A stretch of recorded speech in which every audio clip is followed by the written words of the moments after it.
Hello guys, welcome back. Guys, last की video में हमने डायरेक्टिव्स के बारे में देखा था और डायरेक्टिव्स में हमने कंपोनेंट डायरेक्टिव के बारे में देख लिया है।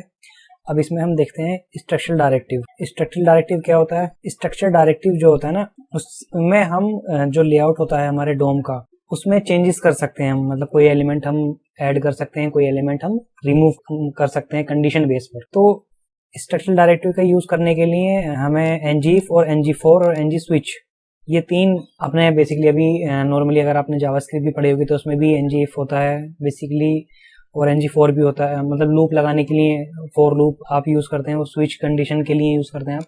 तो यही डायरेक्टिव्स होते हैं। तो एंगुलर में देखते हैं हम इनका यूज किस तरीके से करते हैं। तो स्ट्रक्चरल डायरेक्टिव को हम इस बार प्रैक्टिकली करके देखेंगे कि क्या करता है हमारे डोम में। स्ट्रक्चरल डायरेक्टिव में हम सबसे पहले देखेंगे ngif कि ngif क्या करता है। हम एक div बनाते हैं, ठीक है, उसके अंदर एक और div लेते हैं, ठीक। और यहाँ लिख देते हैं हम this element is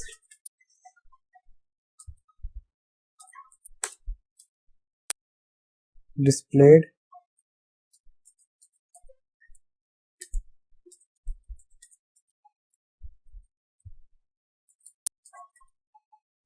because show element is true। मैंने एक टेक्स्ट ले लिया है, ठीक है, आप कुछ भी ले सकते हैं। तो मैंने एक div लिया, उस div के अंदर एक और div लिया। मैं आपको इसे डोम में दिखाता हूँ ये किस तरीके से अभी बन रहा है। ये इस तरीके से हमारे डोम में बन रहा है। हमें स्ट्रक्चरल डायरेक्टिव का यूज करके इसे शो एंड हाइड कराना है। स्ट्रक्चरल डायरेक्टिव हम कैसे यूज करते हैं, उसकी सिंटेक्स है ng if, बेसिकली ये सिंटेक्स, अगर ये कंडीशन ट्रू है तो क्या होगा, ये शो होगा,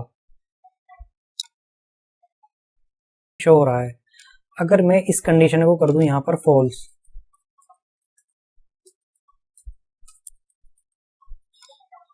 तो ये div शो नहीं होगा। स्ट्रक्चरल डायरेक्टिव में पहला टाइप जो है कि किस तरीके से हम डोम में से एलिमेंट को ऐड और रिमूव कर सकते हैं। तो ngif के यूज से हम अपने डोम के एलिमेंट को ऐड और रिमूव कर सकते हैं। और इसको हम एक दूसरे टाइप एक कर सकते हैं कि हम ts फाइल में इसका वेरिएबल डिफाइन करके शो एंड हाइड करें। मैंने एक ये वेरिएबल ले लिया यहाँ पर, इस वेरिएबल को हम यहाँ ts फाइल में अपने बनाएंगे। यहाँ मैंने इसे दे दिया किस टाइप का, ये बुलियन टाइप का, ठीक है। और इसमें मैंने वैल्यू असाइन कर दी ट्रू।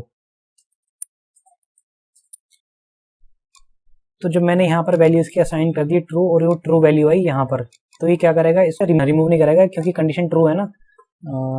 तो ये भी इससे शो करेगा यहाँ पर। अगर मैं इस कंडीशन को यहाँ पर फॉल्स कर देता हूँ तो इस एलिमेंट को हमारे को ये यहाँ से रिमूव कर देगा, ठीक है। ये यहाँ से रिमूव हो गया है और मैं आपको दिखाता हूँ ये यहाँ इसमें जो डोम है हमारा, ये इसमें से भी रिमूव हो जाता है। मैं आपको इसकी बॉडी में यहाँ दिखाता हूँ, कंपोनेंट के अंदर S2 है, ठीक है। वो हमारा div यहाँ पर नहीं दिख रहा क्योंकि देखो यहाँ आप देख सकते हैं कि कंडीशन फॉल्स है, ठीक है। अब मैं क्या करता हूँ, इस कंडीशन को यहाँ पर कर देता हूँ ट्रू कि वो एलिमेंट जो है हमें शो हो। ये एलिमेंट अब यहाँ पर आ गया ट्रू। तो आप इस तरीके से देख सकते हैं यहाँ पर। और आप ये जो हमारा वेरिएबल है इसको आप इस तरीके से भी देख सकते हैं कि इस कंडीशन में क्या है। मैं भी आपको दिखाता हूँ। पहला यहाँ पर आपको शो हो रहा है ट्रू। अगर मैं यहाँ पर मतलब इंटरपोलेशन के थ्रू हम ट्रू फॉल्स भी यहाँ पे चेक कर सकते हैं। अगर मैंने यहाँ पर कर दिया फॉल्स,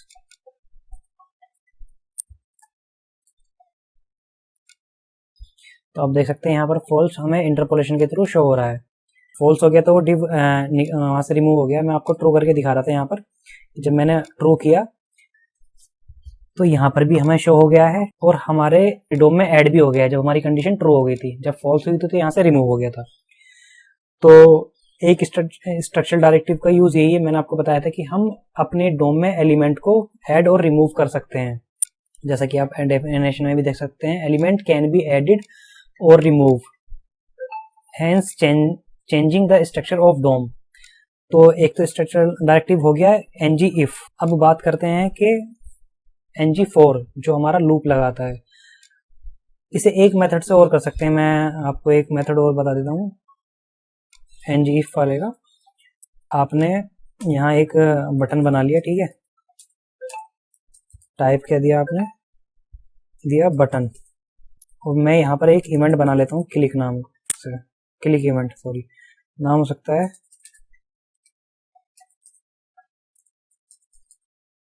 क्लिक इवेंट, नाम आप कुछ भी रख सकते हैं।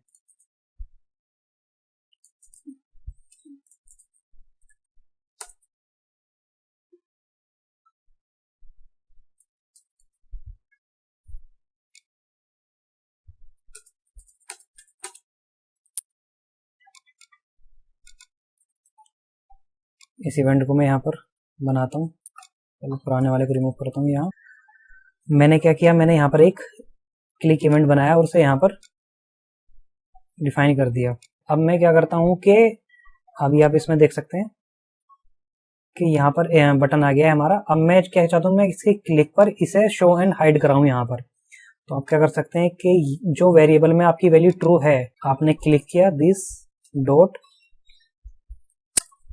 Show element is equal to,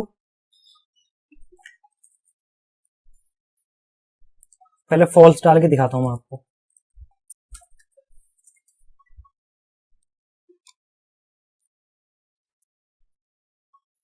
ठीक है, अब जैसे ही मैं इस पर क्लिक करूंगा तो ये हाइड हो गया।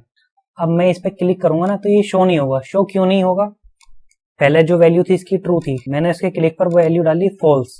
अब हम क्या करते हैं कि इस फॉल्स की जगह हम इसी ही वेरिएबल को यूज करते हैं शो एलिमेंट, और यहां पर लगा देते हैं हम नोट।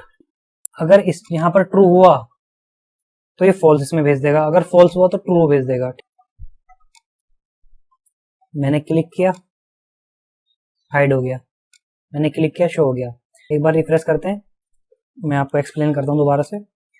हमने क्या किया, एक वेरिएबल लिया, उसमें वैल्यू असाइन कर दी ट्रू, मतलब बाय डिफॉल्ट वो हमें शो होना चाहिए। अगर इसमें वैल्यू ट्रू है, अब यहाँ पर ट्रू आया तो ट्रू को उसने भेज दिया यहाँ पर फॉल्स, इसमें अब हो गया फॉल्स। मैंने इस पर क्लिक किया तो ये हो गया फॉल्स। अब मैं इस पर दोबारा क्लिक करूंगा, अब यहाँ पर फॉल्स तो स्टोर हो गया इस वेरिएबल में। अब यहाँ पर फॉल्स आया, जब मैंने इस पर क्लिक किया, जब ये फॉल्स हुआ तो आप देख सकते हैं यहाँ पर नोट का सिंबल है, तो ये ट्रू कर देगा इसे। जब मैंने इस पर क्लिक किया तो ये ट्रू कर दिया, तो ये शो एंड हाइड हो रहा है उससे। तो इतना ही बहुत है इसके लिए, एनजीएफ के लिए। या एक काम करते हैं, हम नेक्स्ट वीडियो में आपको फॉर लूप के बारे में बताते हैं, क्योंकि वीडियो ज़्यादा लेंथी हो जाएगा। इसी वीडियो में हम एनजीएफ को ख़त्म करते हैं।